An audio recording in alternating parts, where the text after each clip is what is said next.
Hinikayat ng Pilipinas ang China na ituon ang atensyon sa friendly initiatives sa halip na kondenahin ang friendly game ng Pilipinas at Vietnam na idinaos sa West Philippine Sea.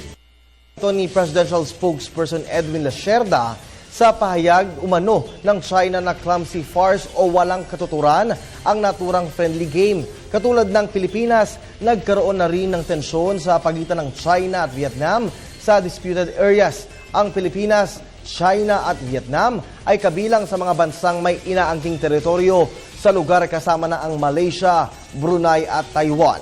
Ipinaabot na rin ng kalihim sa China ang selebrasyon para naman sa 13th Filipino-Chinese Filipino Friendship Day. Nauna nang ipinahayag ng palasyo ang tiwala ng pananatili ng magandang relasyon ng Pilipinas at China dahil hindi naman nakasentro ang ugnayan ng dalawang bansa sa usapin sa West Philippine Sea.